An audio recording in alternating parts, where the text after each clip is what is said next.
한 남자가 현금 인출기 앞에서 줄을 서 있었는데 상처 가득한 손가락으로 힘겹게 돈을 인출하는 여성을 보았죠. 하지만 그녀는 이상하게도 차를 가까운 곳에 세우지 않았습니다. 얼굴에 난 상처를 본 탐정 잭은 직감적으로 그녀가 심각한 위협을 받고 있다는 걸 알아차렸죠. 조심스럽게 몇 마디 물어본 끝에 잭은 결국 그녀를 차 안에서 총으로 위협하는 강도가 있다는 사실을 알아냈습니다. 잭은 곧장 차를 향해 걸어갔고 강도가 차 안에서 아이를 위협하던 바로 그 순간 잭은 순식간에 강도를 제압하고 위협받던 모자를 구해냈습니다. 이미 은퇴한 그는 경찰에 자신의 행적이 노출되는 것을 원치 않아 자리를 유유히 떠났죠. 사실 그는 과거 미국이 특수사건 대응을 위해 조직한 특별수사팀의 대장이었습니다. 3년 전 팀이 해체된 후 그는 자신의 신분을 숨기고 평범하고 열정적인 시민인 척 살아가고 있었죠. 그런데 잭이 현금 인출기에서 돈을 뽑고 난 뒤 영수증을 보고는 깜짝 놀랐습니다. 영수증에 적힌 한 줄의 비밀스러운 코드가 바로 과거 팀 동료가 그를 찾기 위해 사용했던 암호였던 겁니다. 신분을 드러내지 않으려던 그는 근처 편의점으로 가 점원의 핸드폰을 빌려 전화를 걸었습니다. 그 비밀 코드는 구원 요청 신호였습니다. 잭은 대체 무슨 일이 일어났기에 오랜 동료 엘리가 이런 방법을 썼는지 이해할 수 없었죠. 동료 칼빈이 살해당했다는 충격적인 소식을 들은 잭은 즉시 비행기를 타고 뉴욕으로 향했습니다. 엘리가 건네준 칼빈의 사망 자료를 보니 더 끔찍했습니다. 칼빈의 시신은 계곡에서 발견되었는데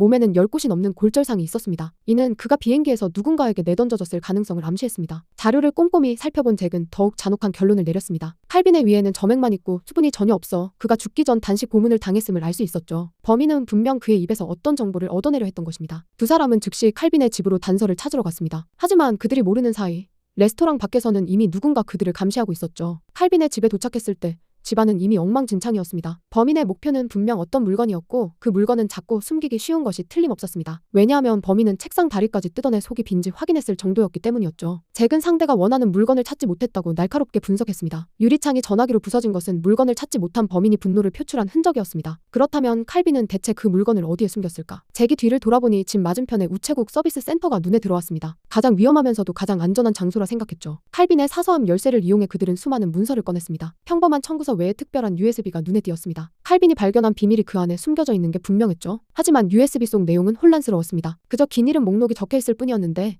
이 이름들의 공통점은 성의 첫 글자가 모두 A, 이름의 첫 글자가 모두 M이라는 점이었습니다. 잭은 이것이 한 사람의 여러 가명일 가능성을 의심했습니다. 지금부터 이 문제를 해결해야만 했죠. 잭은 과연 이 문제를 어떻게 해결할 수 있을까요?